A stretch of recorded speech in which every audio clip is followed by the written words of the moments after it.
So as you're discovering that you want to learn Ayurveda more and you want to befriend your Agni and you want to ignite your Ama, one of the things that you might discover is that your habits are tied into other people's habits.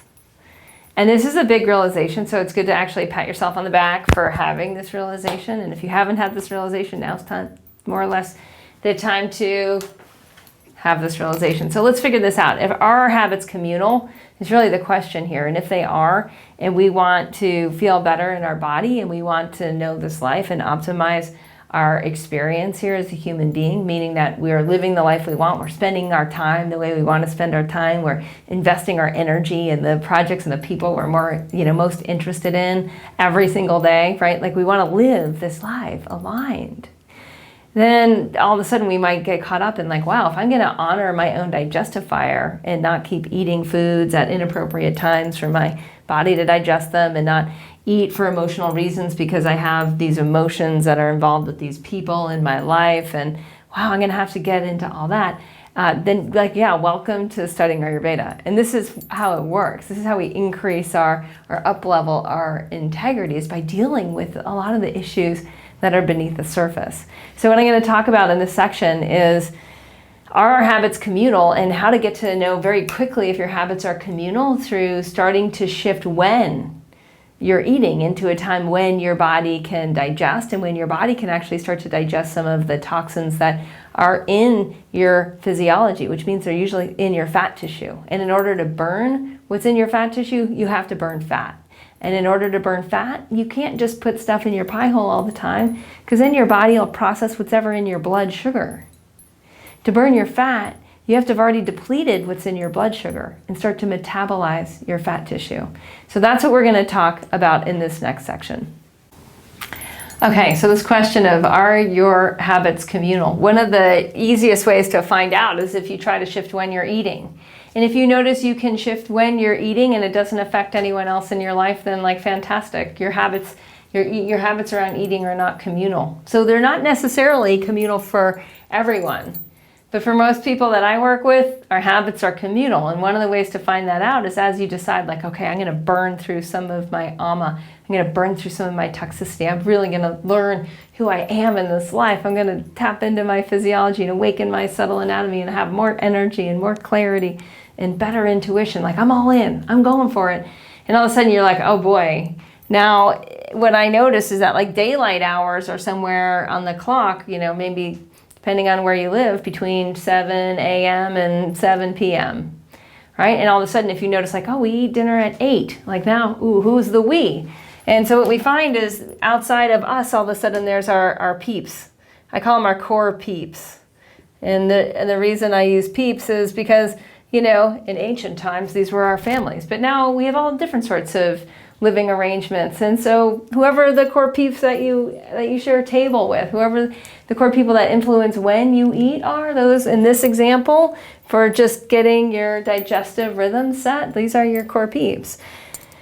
So when you look at that and you start to shift, like, okay, I need to allow more time between dinner time and breakfast time, and it affects other people, you'll start to notice, okay, who's involved?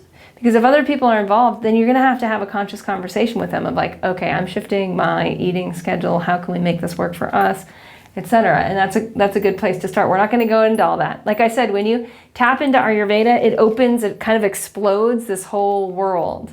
And in this world, we can see all these levels of things that are connected. And that's why as we become more awake, more aware, more interconnected, that only happens through cleaning up some of these things that have been sort of in the dull, cloudy areas of our lives. As we clear through that, we become more interconnected. That's how it works. It's not like this miraculous thing that happens. It's actually through conscious conversations with ourselves and with other people. So the habits start to stir things up. Now, the whole habit that yogis use with eating is intermittent fasting. And what that means is that on the clock, if we look at breaking the fast being 13 hours, so say you're eating at 7, or say you're done eating by 6 p.m., and you start eating it at 7 a.m., that's like a 13-hour fast. But what we find is that to get into deeper levels of fat metabolism, which enables a calmer, clearer mind, which enables deeper incineration of toxicity, which actually enables deeper energy levels and more sustained, easeful energy levels over time, which leads to easeful feeling, which the yogis call bliss. The Anandamaya kosha, or the level of the bliss body, becomes transparent all the way through the physical body. So you look good, but who cares about how you look? You feel amazing, right? And so that's what we're talking about. Your mind is clear. Your emotions are full of love and joy and all the good, positive, creative emotions. You're totally clear and awake to your intuition, right? And you're blissed out. That's what the yogis say. That's health. That's who you are. So if that's not what you're experiencing, and you start to see like, okay, in order to experience that, I need to bump that 13 up to 16 hours.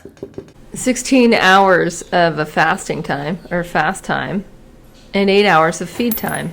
Now, if we're not going to just eat constantly for those 8 hours, and we're going to allow our digestion to absorb the nutrients that come in and absorb, right? What happens is we actually might only eat 2 or at the max 3 times in that. So we're spending more time in fasting, and fasting, remember, that leads to fat metabolism, which is the bomb, right? Fat metabolism is the key. In the Yoga Sutras of Patanjali, you'll notice like in the very second sutra, it's like, what is yoga? And then the answer to like, what is yoga? It's like, it's the bomb. It's where you can actually see the ups and downs of the mind and bring them into some sort of steadiness, like start to have perspective that you can control the mental fluctuations, right? Crazy pants, huge. How are you going to do that? Well, if you're not metabolizing your fat and you're putting stuff in your pie hole more frequently, and you're not getting in this 13 to 16 hours fasting time, then what happens is you're just bouncing your mind up and down and up and down. And you can see this, just witness yourself for a day. If you're like putting stuff in your pie hole every few hours, or you're eating at, maybe you break your fast at 8 a.m., but you're eating all the way until like the last time you put something in your pie hole is 10 p.m., right? You'll just start to notice. And then take yourself off that and only eat within a window of 8 hours.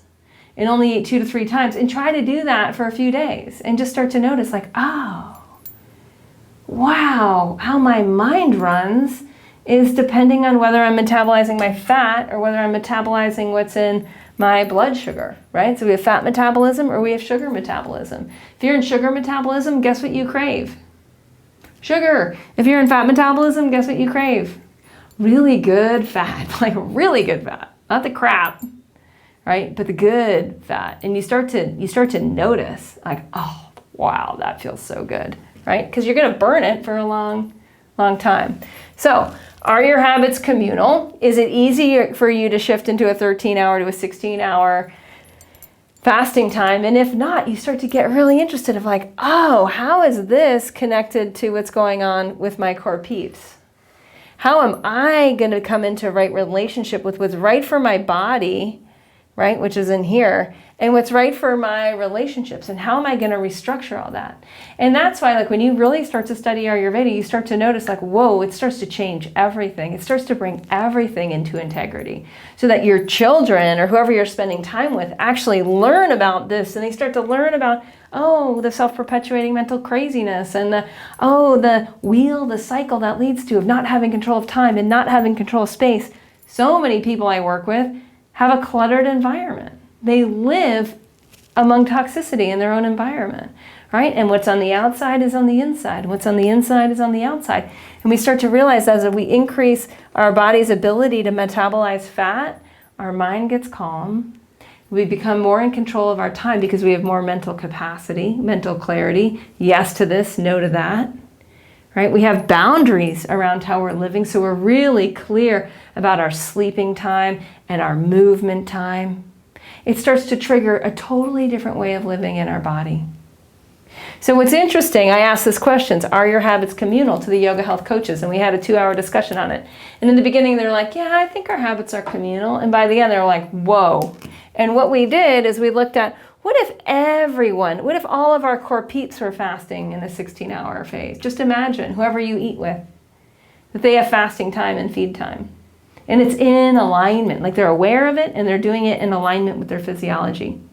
Would that be easier for you to then adopt this habit? The next thing out, the next layer out is like, what about your local community? Right? What if, and just think of presence it actually, like who are the people you run into throughout the day? Maybe at the grocery store, maybe at the yoga studio, maybe at work, maybe at whatever, carpool. Like who are the people? What if all of them were fasting for 16 hours? What if all of them were metabolizing fat? Had that physical, deep energy, didn't have all this excess body toxicity, mental toxicity, emotional toxicity, because they were metabolizing it on a 24-hour cycle. How would that make it easier for you to do the same thing? Fall into step? What if your nation state, what if you went out a circle? What if everybody around you, everyone at the grocery store, including the clerks, the stockers, the guy that drives the truck to and from the store, every gas station attendant, and what if everybody had this habit cycle, if everyone was in fat metabolism? So their emotions are naturally just more like steady, life positive, happy, seeing the good, connecting, because there's not all this gunk and goo in their own physiology from just metabolizing their fat and storing more and more toxins and having cravings according to the toxins. Toxins generate toxic cravings.